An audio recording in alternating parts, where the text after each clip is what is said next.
ECW got really well known. WWE tried to emulate it with the Attitude Era, and all of a sudden, WCW's picking everyone off. They take Sandman and call him Max. And Vince did as well. You had Malenko. Actually, some of those guys went to WCW, but you had Mick Foley, you had Stone Cold. You had a whole bunch of guys start going out and out of the ECW. Can you tell us a little bit about that? Everybody. Yeah. Well, and Vince and Paul Heyman didn't become great friends, but they become associates somehow because Vince. I remember our company. We were doing good ratings, but our monies were holding up. Remember, no corporate sponsors, and we needed some money, and Vince gave us $1 million.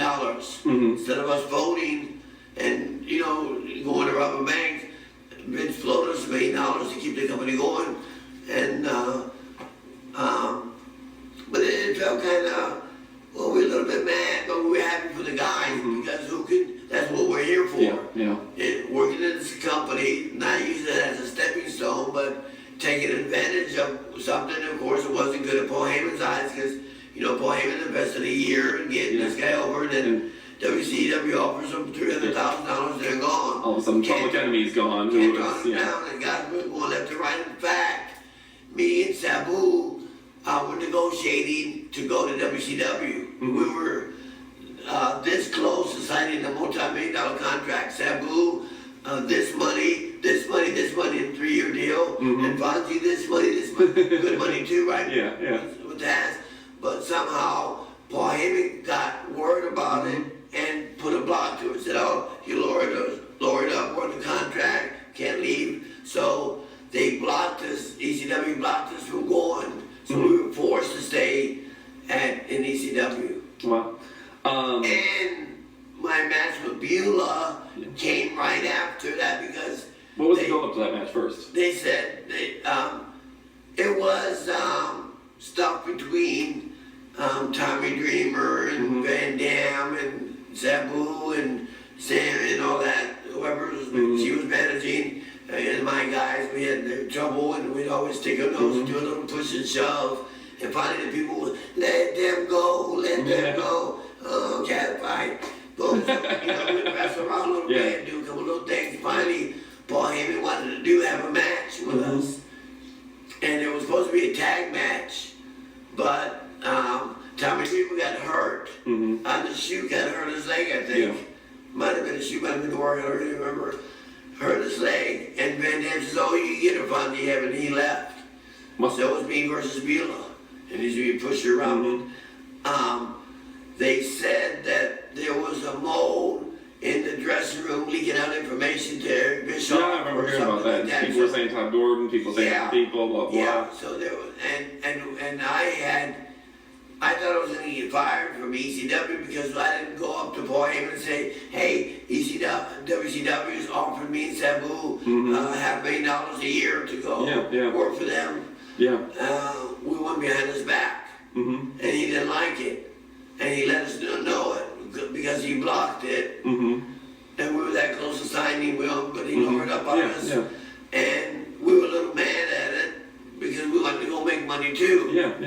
So we got held back to make money here. We could make money here, but it was okay. And so right after that, I thought I was going to get fired any second because, once they used me a little bit more and get me beat up. Get you beat up a little bit and fire you? So I had that match with Beulah and stole the show. That thing was bloody. I think it was crazy, Stole the show, and everyone talks about that. Paul Heyman on one of the DVDs says not only it was the most exciting match in the ECW, but it was the most 5 intense minutes in wrestling history. Paul Heyman says that on the DVD that Vince put out. Yeah, absolutely. Everyone talks about that match. That wasn't me. Vince had to okay that. You're underplaying it right now. Like, everybody talks about that match. So when they thought I did that bleeding on purpose that much to save my job. No, I wouldn't do that to save my job. I got rushed to the hospital. Wow. That happened at the beginning of the match. The match was 7 minutes and 10 seconds. Pretty close to that. I think it was 6 minutes. But 7 minutes, 10 seconds. It happened in the first 20 seconds of the match when but the girl hits me with the thing, bam, my head gets busted open, and I bleed profusely through the whole match. I was getting dizzy. By the time the match was over, Beulah beat me right in the middle, 1, 2, 3, put her over, why not? Yeah. It was all good, and it was good that I bled good because it made the match.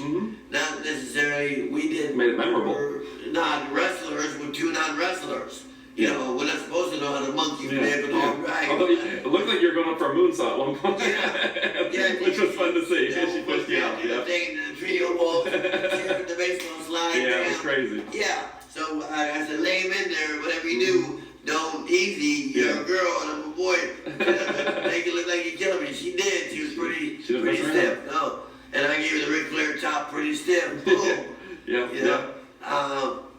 But after the match, I crawled back to the dressing room, so it's another 2 minutes on my hands and knees, and I was feeling kind of weak. If you look at the match, I'm looking at the hard camera that's stationed up in the crow's nest, and I go like this, and I'm telling Paul Heyman is right next to the camera, hard camera, and I'm telling Paul Heyman I don't know if I can continue because I'm feeling a little weak. Yeah, and I actually did. Sure. And I said, well, fine. After that, I thought about it. And I said, well, if I go back, run in the dressing room and cry, and all the boys do this all the time, I'm going to look like the biggest pussy. You know what I mean? So I better man up and tough this out, which I did. You did. I toughed it out to the end. Yeah, you sucked and then I didn't want no help. As soon as the match 1, 2, 3, they, come on, Ponzi. I said, no. I crawled on my hands and knees like this, and it was from here to your street to the curtain. 100 feet, yeah. Yeah, we went 100 feet to the restroom, and then as soon as I went through the curtains, I said, help, help. And all the paramedics jumped on me. They couldn't stop the bleeding because it hit an artery. Oh, jeez. And it hit a nerve. And so the paramedics had to put some type of steel cold pack that they have, a steel plate on it, pressed real hard, and double tape. They couldn't stop it. Just the pressure. And they rushed me to a hospital, 911 style, because head trauma was closed. Yeah. And all the blood. So I get to the hospital, and they don't know what happened. Wow. At the hospital, they know that I'm busted open in the head. They don't know I'm a wrestler. They don't know I'm Ponzi. They don't know how to stick a Beulah. No. They were concerned about me physically, because I was dying. They said I lost 33% of my blood. Jeez. And I said, I'm feeling a little queasy. He said, oh, that's known for a lot of blood loss. Yeah. And they held my feet up like that. Yeah. Then I see the jumper cables coming in there for the heart. I said, oh boy, what are those for? They said, just in case, don't worry, trust us. Did you have a heart attack because you don't have enough And blood? I said, whatever you do, don't unwrap the Band-Aid because the blood's going to shoot about 7 feet like They that. gave you a transfusion, or what they do? No, they just had some guy come in that was not working, some specialist that knows how to put nerves back together. So it was like a 3-hour operation. Wow. Not an operation, but a 3-hour. They bandaged me up. And then I got stitched up. You see the scar right there? Yeah. Let's get it in there. Definitely. That's from Beulah. Yeah. I call it Beulah's, I'm going to say this, I'll be honest with you, it's Beulah's pussy if you look at it this way. See this little slat? You know what I'm talking about? Beulah's, I call it Beulah's box. I've never seen it, but actually maybe I have. Maybe I've seen it on the internet. No, you haven't. But that's, it might, I'll believe you. You know people. I don't know Beulah that way. That's my friend's wife, Tommy Lee, was married. Yeah, I don't want to mess with Tommy. They got twins and they've been on The Sopranos. The twins were on The Sopranos episode. Really? Did you know that? No, I didn't know that. Because the twins got to be on The Sopranos on TV because you can put one at a time and right, you're not hit the hour limit. So they're on The Sopranos, but so I ended up staying a couple days in the hospital and drinking a lot of juices and lying still. Beulah called me every day. Wow. I'm so sorry, Fonzie. Sent me flowers, sent me presents. And everybody went home but me. Wow. I lived in Florida, instead in Philadelphia. I'm in the hospital. My family doesn't know. I don't want to call my family and say, I'm in the hospital. I was bled to death. I don't want to scare my parents or my spouse or my friends or my, So that was the Beulah match. Did you like the Beulah box thing? Yeah, it took me a second to zoom in on it, yeah. You know what I mean? It looks like a It's not what that looks like. I've always heard good things. Someday I'll see one. But any female, basically. I've never seen one. Let me zoom in a little bit there. Okay, so let's talk a little bit. ECW started to wind down. You were with ECW, so was Rob Van Dam till the very, very end. Maybe you can tell us a little bit about what it was like at the end. You had a lot of new stars coming. C.W. Anderson, I've interviewed him before. Yeah, It was a lot of these guys. in fact, Vince sent somebody over. They had a contest. Paulie was Bryan. He ended up working for Vince. Mm-hmm. Being a writer and assistant or whatever he did there. Paul Heyman says, just because they're plucking out our stars, and I'll just create another one. Yeah. Vince said, that's hard to do, It takes Vince 2 years to create a star, Oh, yeah. a lot of effort. And, absolutely. and you got to count on the guys. You're going to end up being a drunk or a thief or a rapist or stupid or not worthy of the position. You got to be functional at multi-levels to be a person like that. You know what I mean? So it's a worthy investment, because what if you invest in it 2 years and you become a flake, Go do UFC or something. There you go. So it's hard, but Paul Heyman says, I can make anybody a star. We use Al Snow as an example. Al Snow was never a big star. Hell of a talent. Yeah. One of the Avatar, Leaf Cassidy, although they never got over with those gimmicks, he was a hell of a right, he performer. was like in a Barry Windham time. He's good like that. All the He trained breaks, anyone, McMahon, telling the guy, just never had the break and never had the right character. And so Vince and Paul had a little running joke. Paul said, send me anybody, I'll make him a star. He said, anybody? Yeah. How about Al Snow? I'll make him a star. Just Incredible's another one. Just Incredible. So Vince McMahon sent him down to work for us, and Paul having him the head gimmick, and it got over. And that was a really cool gimmick. Like on TV, it came across so well. The entire crowd, when he bought a box of mannequin heads and gave them out to everyone, and it was a lot of fun. And being someone who got to watch Al Snow in his early days, even like in Ohio and Detroit and all that, and seeing the kind of talent he had, and he always reminded me of an RVD and of Sabu. Just for your outfit. Yeah. You ever see him? No, I love learning stuff. Yeah, absolutely. He was correct. He said, hey, Sabu, that's Sabu. Yeah, so, but seeing him actually develop that gimmick to where everybody just started to love him. Everybody loved that.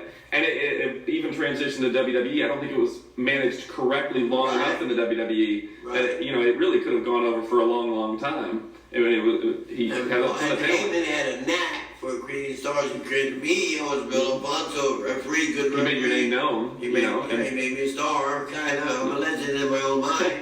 But he created Rob Van Dam, Sandman, who did Sandman? Yeah. Sandman. When he was the surfer, people didn't know who the Sandman was. There's only a few people who knew who he was. The Tasmaniac, people didn't know. Himself, but he, with a lot of help from Paul Heyman and helping him form he had his gimmick, but he didn't know what to do with it. He had, doing the shit, hardcore shit. He was doing it before anybody. When Dreamer was a pretty boy, people didn't know who he was. I mean, who? I said, you're a demon, Daddy. You think you can get this rubber band now? You're a demon. It's easy to do promos. Scott Levy, Johnny Polo, people, who's that? Yeah. Raven? Oh, I know Raven. I remember the chair shot heard around the world. He had a way to promote things, Yes. Raven's a borderline genius again. Yeah, he's a pretty smart guy. He knows all the big words. He's a little high. Okay, Raven. He likes to tell everyone that anyway. He was a nice drug addict too. He'll tell you, but he's anti-drug. He don't take drugs anymore. But we were all doing a pay-per-view in Chicago at the Odeum, sold out. Not a big hall, but the Odeum's 5,000 people. It's called the Odeum. It's a hall in Chicago. And we were there for 3 days, doing TVs and promos and radio stations. And there was a Sunday night, so we were there Friday, Saturday, and Sunday. And Raven flew some guy in. You can take this, I don't care. No, it's definitely Raven flew his friend in from Atlanta. That's where Raven's from. Raven's kitchen attire is like Waffle House. Because we had Waffle House so much. He met the district manager and bought the Waffle House, the whole gimmick, and put it in his. That's awesome. So you walk in, you walk out, you can get something taken away. Everything, yeah. I'm going over to Raven's house. Grill everything. It's pretty cool. Raven's cool. What? Whatever happened to like the Eliminators just split up? Can you tell us a little bit? One died. Well, I mean, obviously before that, but I mean, they had a big rift. Yeah, Like, I don't know about the Eliminator. Okay. I know Perry had a little. He was a smaller one. The other one got real big, and Yeah, I think that's John when he passed away. God Yeah. bless him. I don't know that much about that incident, but I know Perry had he was a former Marine. He was like a pretty strict, and the other guy was a lucky, happy-go-lucky type kid, and they didn't jive good, and it was. As a gimmick, the Eliminators, they seemed larger than life. Yeah. So it's just unfortunate to see those two split up because of personal differences. I guess they have. Exactly. And that happens with tag teams. Sometimes that happens. Whoever's gonna get them. I mean, you know. And I saw at the TNA pay-per-view the Gangstas and Dudleys wrestled. That's how did they make that happen? Seemed like those guys had some heat. Yeah, hardcore justice, yeah. Because of money and all things forgiven. Listen, in this business, Andrew, you know as good as I do, that you can go to Germany with your friend on a tour with 18 guys and get in a fight with one of the wrestlers, stab him with a pair of scissors 18 times, get kicked out of the country, get fired, and get hired back to a better company. Yeah, this is crazy how it works. Crazy. Right? That's a true story. Yeah, Sid Vicious and Arn Anderson. Yep. I wasn't there, but until I was on telegraph. Yeah. Pretty cool. Double A, hell of a guy. So, is there anything you want to talk about with Paul Heyman or any of the other guys? Paul Heyman treated me like a king. I loved him. His wife and kids are beautiful. He just lost his mom, so did I in September. It'll be a year, this September 21st. We were friends back then, and we're still friends today. In fact, I called him. I called Paul Heyman before the TNA pay-per-view and asked him for his blessing to give me some words of wisdom. So when I went to TNA and did the largest pay-per-view in TNA's history, that's fantastic. I called Paul Heyman. That was really exciting for me. Okay, so maybe we'll take a break. We'll come back and we'll talk maybe a little more of what you're doing today. Okay.